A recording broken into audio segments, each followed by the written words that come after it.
Selle üle oleks väga huvitav konkreetsete näidete varal arutleda, aga eks igaüks saab ise oma hinnangud anda.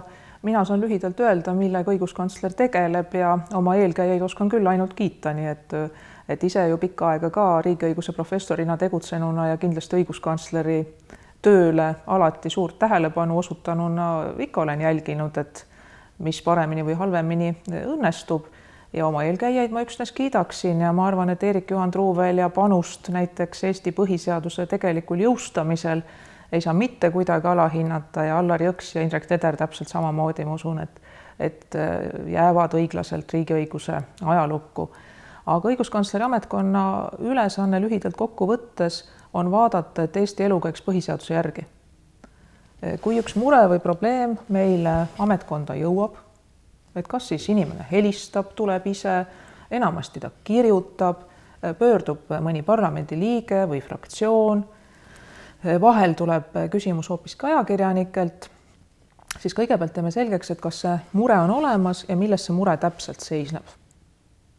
Olgu see siis praegusel hetkel, mil me siin juttu ajame, jätkuvalt väga tõsine teema, niinimetatud ABIS ehk ühe suure andmekogu loomine, kus on inimeste isikuandmed ega biomeetrilised andmed ehk sõrmejäljed ja näokujutised või mõni muu, et ikka tuleb kiiresti meile siia sisse küsimus. Meie ei nõua, et selle koostaks advokaat, kuigi advokaadibürood pöörduvad meile kaunis sageli ja see on väga tervitatav. Inimene kirjutab nii, nagu ta oskab. Vahel ka ruudulisele paberile käsikirjas, võib-olla ainult mõne sõna. Näiteks niimoodi meil tuli täiesti õigustatult kaebus M1 mikrobusside ebaõiglase maksustamise kohta, mille siis meie ametkonna eestvõttel Riigikoguga lahendas. Et või siis nii nagu näiteks pime härra hooldekodus, kes jäi ilma lugerita, tema mure jõudis meile näiteks hoopis ajakirjanduse kaudu. Ükskõik, kuidas see mure meile majja tuleb, esimesena teeme selgeks, kas on, mis on, faktid. Kui asi on nii, nagu väidetakse, siis on esimene küsimus, kas see on nii sellepärast, et seaduse või määruse norm nõuab, et nii oleks. Et näiteks pime inimene selle tõttu, et ta elab hooldekodus, ei saagi suure soodustusega lugerit, et peakski justkui šlikerdama, et mine koju korraks, et siis saad selle kättest ja hooldekoju tagasi. Kui norm seda ette näebki, siis me kontrollime, kas see norm on põhiseaduse vastane. Näiteks selle M1 mikrobussi ja ka selle hooldekodu juhtumi puhul ja lugematul hulgal teistel juhtumitel see norm oligi põhiseaduse vastane ja nüüd siis õiguskantsler pöördub ametliku ettepanekuga kas valitsuse poole, kohaliku omavalitsuse volikogu poole või Riigikogu poole, et norm viidaks põhiseadusega kooskõlla. Enamasti seda ka tehakse. Kui juhtub, et ei olda nõus. Näiteks siin hiljuti väga suurt hulka inimesi, tegelikult Eestis kõikides maanurkades elavaid inimesi puudutav juhtum, kus sotsiaalhoolekande seadusest kohalikud omavalitsused said aru nii, et inimestele antakse sotsiaalabi piltlikult öeldes siis, kui raha ja personali on. Ja kui ei ole, siis ei anta. Aga seadus sellist võimalust ette ei näe.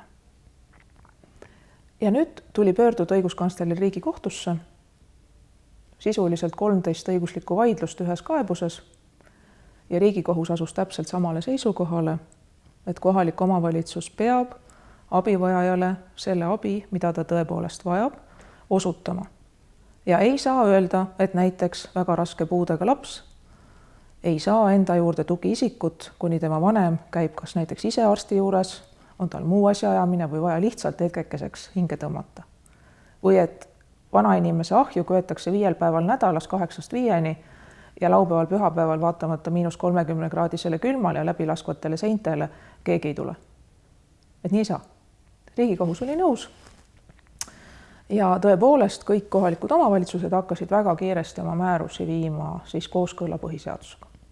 Ja ühtlasi hakkasid ära lahenema siis järjest ka nende inimeste mured, et kellest kogu see asi hakkas hargnema. Ja samal ajal siis ka järjest vaatasime ka teiste omavalitsuste määrused, kas seal võivad olla samad probleemid. Nüüd on selliseid juhtumeid, kus tegelikult norm ei näinudki sellist lahendust ette, et see on lihtsalt mingi ametniku omavoli. Et ehk siis seda seadust on rakendatud valesti. Tihtipeale on läinud võimalus pöörduda halduskohtusse ja saavutada, et halduskohus ütleks, et nüüd on siis üks ametnik teinud seadusevastase otsuse. Nendel juhtudel me oleme suutnud väga sageli ja ilma kärata, see on väga tähtis, et ei tee sinna juurde kära ega ei otsi süüdlasi, öelda, et tegelikult tuleb see asi lahendada niimoodi, et lahendage inimese mure ära ja korrigeerige ka edasiseks oma praktikat. Ja jälle saab asi korda.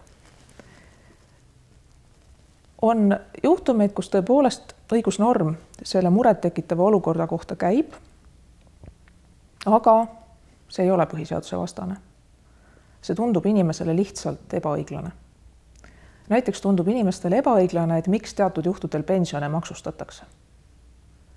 Eriti ebaõiglane tundub paljudele näiteks see, et ei ole võimalik erinevaid sotsiaalhüvitisi, näiteks lastetoetusi, noppida nii, et midagi siit, midagi Soomest. Ja sellisel juhul me selgitamegi, et see on seadusandja otsus, mis on õiglane, kas näiteks pensioni maksustamine on õiglane, kuidas teha teise samba reformi, et kas tegelikult selle raha väljavõtmisel tohib ka sealt pealt maksu võtta teatud tingimustel. Et kõik need on Riigikogu otsustada. Ja need küsimused otsustatakse valimistel. Ja siis me püüame anda lihtsalt ja selgelt ja ausalt selle selgituse. Nii et see on nagu see põhitöö. Või võtame kas või lasteombudsmani küsimused, et kus meieni jõudis informatsioon lastepsühhiaatritelt, et neil on praktiliselt iga nädal mõni noor inimene, kes vajaks abi, kas oma mõne sõltuvushäire pärast, oma intiimsuhetega seoses, perevägivalla pärast, aga vanemate nõusolekut kas ei saa või ei taha küsida, et mõnel juhul on see ka võimatu, et näiteks kui küsimus ongi peresiseses vägivallas, et ka sellisel juhul peaks olema võimalik, kui see noor on küps ja vanemat objektiivselt ei ole võimalik kaasata, lastepsühhiaatril teda aidata. Ja jällegi tuli see mure, et niisugune lugu on, saime noortelt endalt ka seda sisendit ja viisime selle Riigikokku, tänaseks on see seadus muudetud. Ja loomulikult jällegi ega ei pane siin kella külge ega ei tee pressiteadet sellest, et kui palju head nõunikud või ka ma ise käisid Riigikogus erinevaid fraktsioone ja nende liikmeid veenmas, et miks see oleks vajalik, viisime kokku osapooli näiteks lastepsühhiaatri poliitikutega ja nii edasi.